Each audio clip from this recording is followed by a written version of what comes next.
Hello નમસ્કાર વિદ્યાર્થી મિત્રો, વેદ ડિજિટલ એજ્યુકેશનની અંદર આપ સર્વે વિદ્યાર્થી મિત્રોનું હૃદય હાર્દિક સ્વાગત છે।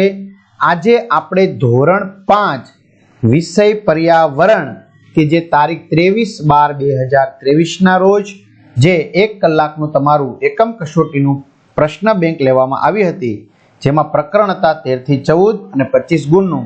તો એનું મિત્રો અહીં આપણે સંપૂર્ણ અને સચોટ સોલ્યુશન જોવાના છીએ। તો વિડીયોને છેલ્લે સુધી નિહાળજો। ચેનલમાં નવા હોય તો ચેનલ સબસ્ક્રાઇબ કરજો, કારણ કે આપણી ચેનલમાં તમને સ્વ અધ્યયન પોથીના વિડીયો, પાઠની સમજૂતીના વિડીયો બધા જ વિષયના મળી જશે। ક્યાંથી મળશે આગળ જણાવું। લઈએ પ્રશ્ન 1। ખાસ સબસ્ક્રાઇબ કરી વિડીયો લાઈક કરી દેજો, બરાબર। આમાંથી કોઈ પણ 5 પૂછ્યા હશે, સાચો વિકલ્પ પસંદ કરો।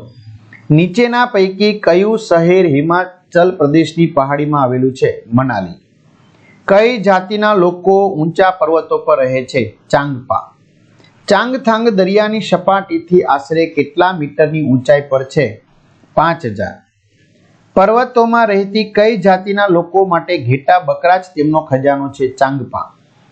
ચાંગપા જાતિના લોકો પોતાની વસ્તુની હેરફેર માટે કયા પ્રાણીઓનો ઉપયોગ કરે છે? તો આપને ખબર છે, ઘોડા અને યાક। ચાંગપા જાતિના લોકો તંબુને બીજા કયા નામે ઓળખે છે? રેવો। કયા સ્થળે રહેવા માટે તમે હાઉસ બોટનો ઉપયોગ કરશો? શ્રીનગર। હવે વિદ્યાર્થી મિત્રો, આ તમારે બધા જ વિષયના વિડીયો જોવા હોય તો વેદ ડિજિટલ એજ્યુકેશન નામની એપ્લિકેશન ગૂગલ પ્લે સ્ટોરમાં જઈને ડાઉનલોડ કરો, તમારા મોબાઈલ નંબર નાખો, સેન્ડ ઓટીપી કરો, એટલે 4 આંકડાનો ઓટીપી આવે એટલે એક્ઝામ પેપરમાં તમને એકમ કસોટીના પેપરો મળી જશે। ધોરણ 3 થી 12 માં જશો એટલે 3 થી 12 ના વિડીયો મળશે। એટલે ખાસ સબસ્ક્રાઇબ કરજો, કારણ કે 12 ધોરણ સુધી તમને ઉપયોગી થાય, બરાબર। એમાં ગયા એટલે વિષય ખુલે તમારા 5માના, પછી પાઠમાં જાવ એટલે પાઠ, સ્વાધ્યાય પોથી બધું મળશે। અથવા શાળા મિત્રો તો ખબર જ છે, એમાં ધોરણમાં જવાનું, 5મું ધોરણ સિલેક્ટ કરવાનું, પાઠ્યપુસ્તકમાં જવાનું, 5માના વિષય ખુલે એટલે એમાં પાઠની તમને સમજૂતી મળશે। એટલે વેદ ડિજિટલના વિડીયો તમે ફ્રીમાં મેળવી શકશો। નીચેનામાંથી કયું સરોવર શ્રીનગરમાં આવેલું છે? દાલ। હાઉસ બોટની છત પર અને મોટા ઘર પર કરવામાં આવેલી લાકડાની સુંદર કોતરણીને શું કહે છે? ખતમબંધ કહેવાય। મિત્રો અહીં જવાબ નથી આપ્યો, બરાબર। નીચેના પૈકી પ્રસિદ્ધ ઊન કયું છે? પશ્મિના। ઉનાળામાં ઊંચી જગ્યાએ કયા લોકો ઘેટા ચરાવવા જાય છે? ચાંગપા। શ્રીનગરમાં જૂના ઘરોમાં દિવાલોની બહાર નીકળતી બારીઓને શું કહે છે? ડબ।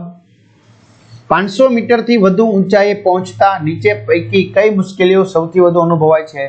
શ્વાસ લેવામાં મુશ્કેલી પડે। ચાંગપા જાતિ માટે કયું પ્રાણી ખજાના સમાન છે? ઘેટા।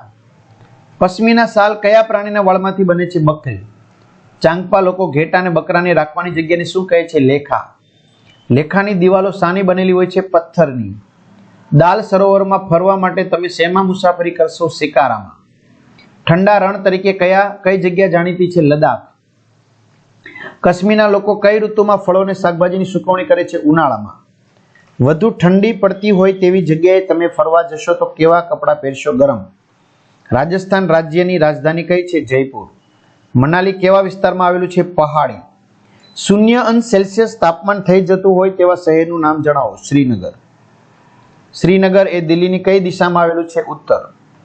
ત્યાર પછી મિત્રો અહીંયા માગ્યા મુજબ જવાબ આપો અને 3-4 વાક્યમાં જવાબ આપો, બરાબર। તો એ આપણે જ્યારે મોડેલ પેપર મૂક્યું છે તો એની અંદર એ પ્રશ્નોના જવાબ આપવામાં આવ્યા છે, જેની ચર્ચા પછી કરીએ। પ્રશ્ન 3, નીચેના કોઈ પણ એક વિભાગમાં પ્રશ્નોના જવાબ લખવાના છે, તમને પૂછ્યો હોય તે। ભારતના નકશામાં જમ્મુ કાશ્મીર કઈ દિશામાં આવેલું છે? ઉત્તર।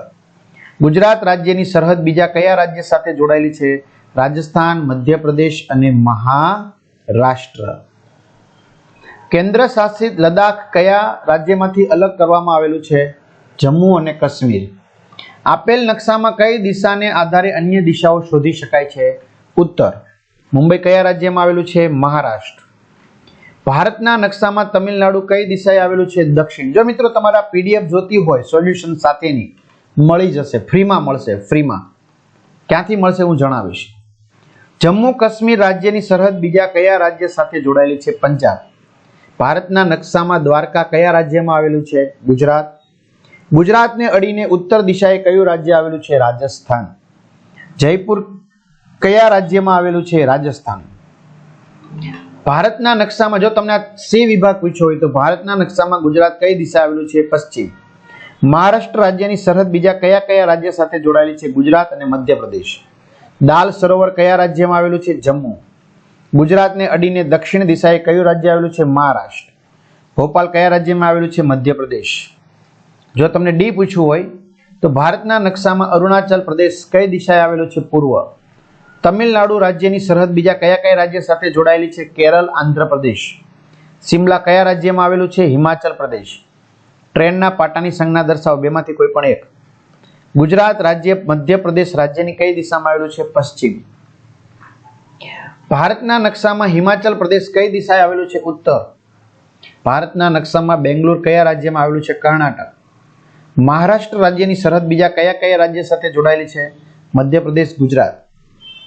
ભારતના નકશામાં હિમાચલ પ્રદેશની ઉત્તર દિશાએ આવેલા રાજ્યનું નામ લખો. જમ્મુ અને કાશ્મીર. નકશામાં ઉત્તર દિશા સંજ્ઞા શું દર્શાવે છે? ઉત્તર દિશા. ચાલો માગ્યા મુજબ જવાબ આપો.